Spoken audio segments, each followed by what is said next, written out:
कोई कितना भी रोक ले, ये सीमावर्ती इलाके में भारतीय जनता पार्टी की ताकत को दुनिया की कोई ताकत रोक नहीं सकती है। वो हमारे बसों को रोक सकते हैं, लेकिन यहां भारतीय जनता पार्टी और नरेंद्र मोदी जी, अमित शाह जी सीमावर्ती इलाके के लोगों के दिल में बसते हैं। ये वो इलाका है जिस इलाके में हर बार कमल खिला है। ये वो इलाका है जब सारी शक्तियां मिलकर भारतीय जनता पार्टी को कुचलने की ताकत लगाती थी।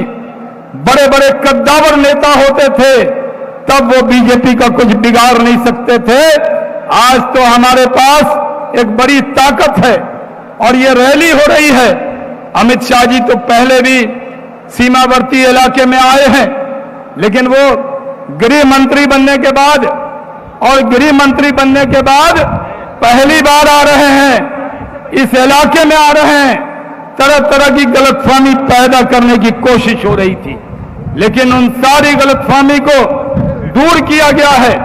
हम तो चाहते हैं कि यह सीमावर्ती इलाका जो तरक्की में पीछे छूट गया, वो अमित शाह जी के आने के बाद नालंदा और पटना की तरह और तरक्की कर जाएगा। यह इलाका जो कई देश की सीमा से नजदीक है, यह सीमावर्ती इलाका है जिसकी सुरक्षा जरूरी है। हम तुष्टीकरण की राजनीति नहीं करते, समाज के हर वर्ग को लेकर चलते हैं, लेकिन जो लोग ये समझते हैं कि कुछ समाज के लोग उनके गुलाम हैं, उनको भी गुलामी से बाहर लाने का काम अमित शाह जी की ये रैली करेगी। ये जनभावना है। क्या कसूर था? बिहार में सरकार थी, हमारे पास संख्या बल ज्यादा था, जिनके पास कम था उनको भी मुख्यमंत्री बनाकर हम लोग काम कर रहे थे। जो भारतीय जनता पार्टी के मंत्री थे वो दिन रात मेहनत कर रहे थे, हर डिपार्टमेंट में बेहतरीन काम हो रहा था। अगर बिहार के अंदर, रोड के अंदर, स्वास्थ्य के अंदर, पंचायती राज के अंदर कोई ऐसा विभाग नहीं है जिसमें काम नहीं हो रहा था। लेकिन कुछ लोग ऐसा है जो बिहार के बारे में ये दावा तो करते हैं कि बिहार से बड़ा लगाव है, लेकिन बिहार को, विकास को रोकने का निशान इस सरकार पर लगा दिया गया। लोग अलग अलग पार्टी क्यों बनी थी? एक जमाना था जब जनता दल से लोग अलग हुए थे, अलग पार्टी बनाई थी, जंगल राज के खिलाफ बनाई थी, भ्रष्टाचार के खिलाफ बनाई थी। अगर अलग पार्टी बनी तो आपको जनता ने साथ दिया, भारतीय जनता पार्टी ने समर्थन देने का काम किया, और मतलब निकल गया तो पहचानते नहीं।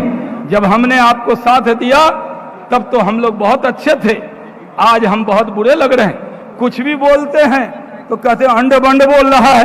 हम लोग पहले जो बोलते थे तो बड़े प्यारे लगते थे, आज हमारी हर बात अंड बंड लग रही है।